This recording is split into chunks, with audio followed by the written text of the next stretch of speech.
This is chapter 40. இந்த 40வது அதிகாரத்திலே பார்வோனுடைய பாத்திரம் ஃபாரோஸ் வெசல் என்பதை பற்றி சில காரியங்களை நாம் பார்க்க போகிறோம். முதலாவதாக கையில் இருந்த பார்வோனுடைய பாத்திரம் பயன்படுத்தப்பட்ட பாத்திரம். The vessel that the Pharaoh had in his hand was a used vessel. ஆதியாகமம் 40வது அதிகாரம் 5 முதல் 13 வரை குறிப்பிடப்பட்டிருக்கிறது. எகிப்து ராஜாவுக்கு பானபாத்திரக்காரனும் சுயம்பாகியுமாகிய அவ்விரண்டு பேரும் சிறைச்சாலையில் இருக்கும்போது ஒரே ராத்திரியிலே வெவ்வேறு பொருள் கொண்ட சொப்பனம் கண்டார்கள். காலமே யோசேப்பு அவர்களிடத்தில் போய் அவர்களை பார்க்கும்போது அவர்கள் கலங்கி இருந்தார்கள். அப்பொழுது அவன் தன் எஜமானுடைய வீட்டில் தன்னோடே காவல் பண்ணப்பட்டிருந்த பார்வோனுடைய பிரதானிகளை நோக்கி, உங்கள் முகங்கள் இன்று துக்கமாயிருக்கிறது என்ன என்று கேட்டான். அதற்கு அவர்கள், சொப்பனம் கண்டோம், அதற்கு அர்த்தம் சொல்லுகிறவன் ஒருவனும் இல்லை என்றார்கள். அதற்கு யோசேப்பு, சொப்பனத்துக்கு அர்த்தம் சொல்லுதல் தேவனுக்குரியதல்லவா? அவைகளை என்னிடத்தில் சொல்லுங்கள் என்றான். அப்பொழுது பானபாத்திரக்காரனின் தலைவன் யோசேப்பை நோக்கி, என் சொப்பனத்திலே ஒரு திராட்சை செடி எனக்கு முன்பாக இருக்க கண்டேன். அந்த திராட்சை செடியிலே 3 கொடிகள் இருந்தது.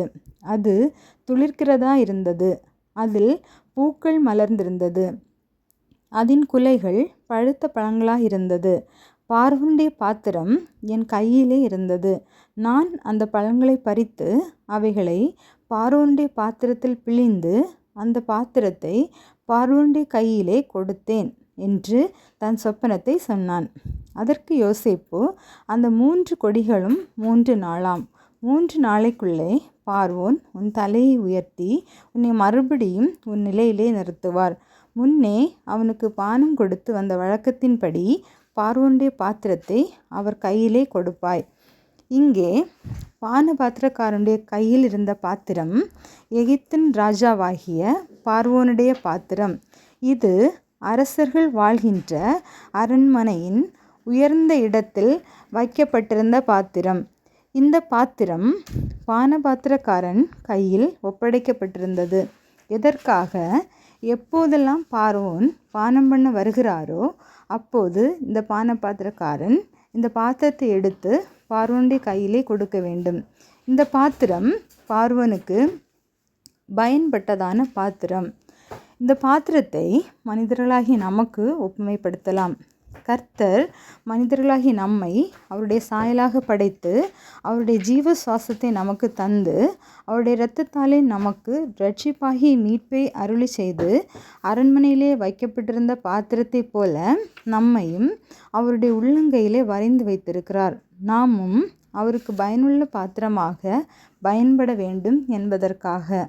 ஆகவே நாமும் சகல துர்க்குணத்தையும் சகலவித கபடத்தையும் வஞ்சகங்களையும் பொறாமைகளையும் சகலவித புறங்குறுதலையும் ஒழித்துவிட்டு நன்மை செய்கிறவர்களாயும் உலகத்திலே ஒவ்வொரு நாளும் அழிந்து கொண்டிருக்கிறதான ஆத்துமாக்களுக்கு ஜெபிக்கிறவர்களாயும் அவர்களையும் கிறிஸ்துவின் அன்பிலே இணைத்து கொள்கிறவர்களாயும் ஆவி ஆத்துமா சரீரத்தால் பயனுள்ள காரியங்களை செய்ய வேண்டும் என்பதை பானபாத்திரக்காரனுடைய கையிலிருந்து ராஜாவாகிய பார்வோனுக்கு பயன்பட்ட பாத்திரம் நமக்கு கற்றுத்தருகிறது.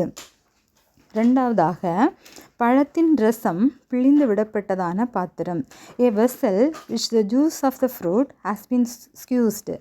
இங்கே பானபாத்திரக்காரன் குறிப்பிடுகிறார், பார்வோனுடைய பாத்திரம் என் கையில் இருந்தது.